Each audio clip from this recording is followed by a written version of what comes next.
HuffPost UK, and Cindy Yu, the columnist and contributing editor at The Times and The Times Sunday Times.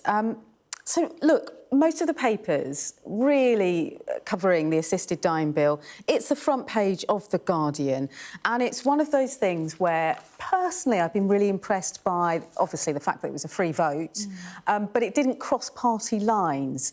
And for that reason, it made it very interesting to listen to yesterday. I was in the car, I was listening to the various debates. It was very, very respectful. And in an age, I'll get to my point very quickly, in an age where we're so polarised in opinions, and if you are on the other side, you get cancelled, I thought this was quite an impressive bit of British parliamentary record, essentially. Yeah. And when the results did come out, the MPs sat silently to take it in. You know, it was all very dignified, which, as it should be, because as The Guardian calls it, it's a historic vote. In many ways, really, we don't frequently have these kind of social changes coming via Parliament. I think maybe the last one you could say is gay marriage being legalised. But also, you know, as some people have pointed out, this is allowing the state to have new rights over life and death, rights that it didn't used to have before. So in whichever side of the debate you fall on, it is a historic moment. And, you know, the question now is whether or not it really makes it into law. But if it does, this is a real moment in our country's history in terms of something actually has changed very fundamentally. And it's one of those things where you don't go back from at all. Yeah, it'd be very hard to unpick this, wouldn't it, Kevin? Yeah. I mean, that wouldn't happen, and I'm sure it will become law eventually. It might take another few years. But yeah, it was one of those incredible parliamentary moments where you were watching it, and it was a close vote as well. So it was by no means a done deal.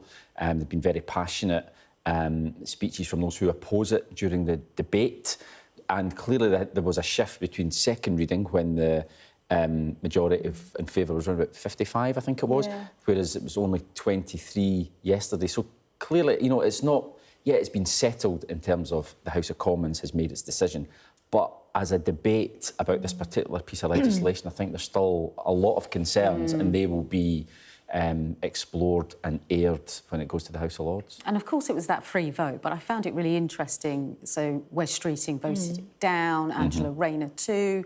But then on the other side, Kemi Badenoch came out expressing her concerns for the bill in its entirety.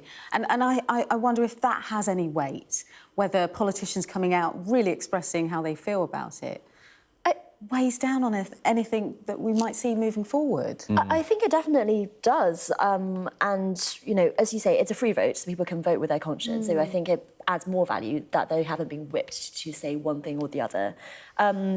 You know, is Kemi Badenoch relevant in today's politics? I think that's a bigger question that we'll have to discuss another time. But certainly for some politicians like Wes Streeting and also Shabana Mahmood, the Justice Secretary, of course. You know, these are the two people who would be overseeing this if they are still in their current offices. And they are both opposed. And that, I think, is really, really important. Because especially in the health service, you will have doctors, for example, and nurses who are involved in the actual implementation of this. Do they feel pressured to go forward with this? Do they feel like they can say a different viewpoint? And having the health secretary say, actually, I'm opposed to this, I think it does help, you know, encourage people to voice their true opinion about it rather than feel pressured one way or the other. Yeah, Kim Leadbeater, who brought the bill, she said, look, we're already helping people at the end of their life. This gives choice. So whichever way you fall on this debate, it's all about how it's implemented, essentially, and it's not until 2029 if it goes through, and most people say it will. But how it works within the NHS is another big question, Well, isn't absolutely. it? I think it is hugely significant that Wes Streeting is opposed to it because, as you say, Cindy, he is the guy who is going to be responsible, if he's still health secretary, of course, for implementing it. And, I think it's interesting that a lot of people, I think the polling is something like 3/4 of the country support the principle of assisted dying. But a lot of the concerns that MPs and the medical profession had about the details of this legislation, how it will be implemented, what safeguards are in place, are they strong enough? Will they be enough to prevent people feeling like they're under pressure? Coercion. And also just the pressure it puts on the medical profession as well. You know, these are very difficult discussions now that doctors will have to have with patients, terminally ill patients. How do they raise the issue of assisted dying? Is that something that you wish to consider? And it's, it's going to change, I think, fundamentally the relationship between doctors and their patients in lots of ways. OK, let's move on now to the Daily Telegraph. Interesting one, this. An ambition that every baby, their DNA essentially would be mapped to try and predict, prevent disease in the future? Disease could be anything. Could be heart conditions, could be degenerative conditions like Alzheimer's. Lots of these things we now know have markers before the symptoms actually come. And often treatment is very difficult once the symptoms do come. With Alzheimer's, at that point, it's actually a little bit too late.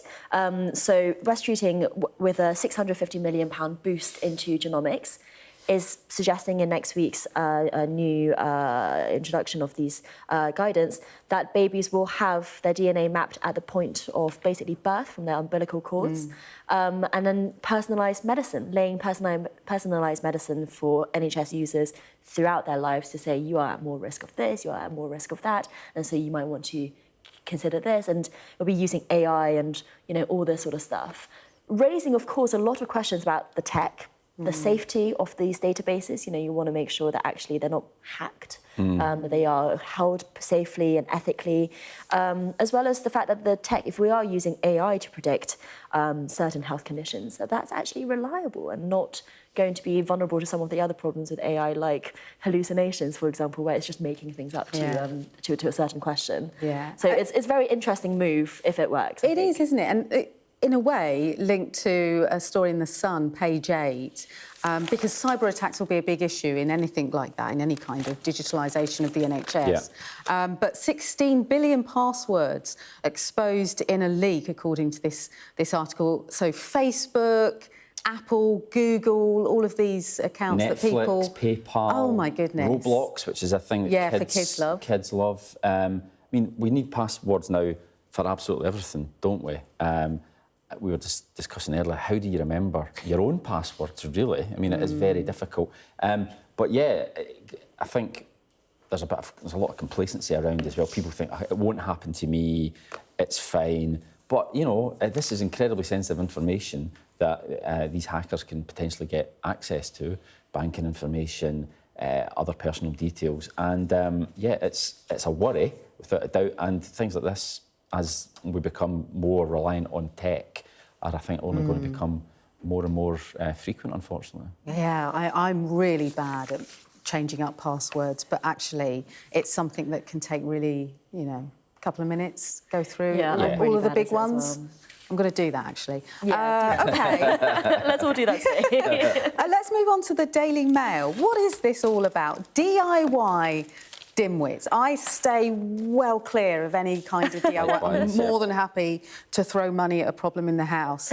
But more and more of us under 40s are not doing that. They're tackling it themselves and it's going wrong, is it? Yeah, I think there's a sort of cost of living thing here as well. It's like, well, rather than pay to have a handyman come in to do it for you, it's fine, I'll do it. But unless you know what you're doing, and I definitely don't know what I'm doing, stay away, because it says here, that the cost of the disasters on average is £1,555. Yeah, I don't so have that sort of you end up shelling out much more anyway to get it fixed because you've made a mess of it. But it's really quite funny, some of the things that people do who don't have the right equipment. So they'll use a kitchen knife as a screwdriver. I've done that. Definitely done that. To be fair. Scissors to trim plants and hedges. Yes, done that as well. But there's some of them are bizarre. Sellotape to fix a leaking pipe. Come on. Oh my goodness. 36%. Surely you know to use duct tape instead. 36%. We'll have to leave it there, I'm afraid. Step away from the DIY box. See you after the break.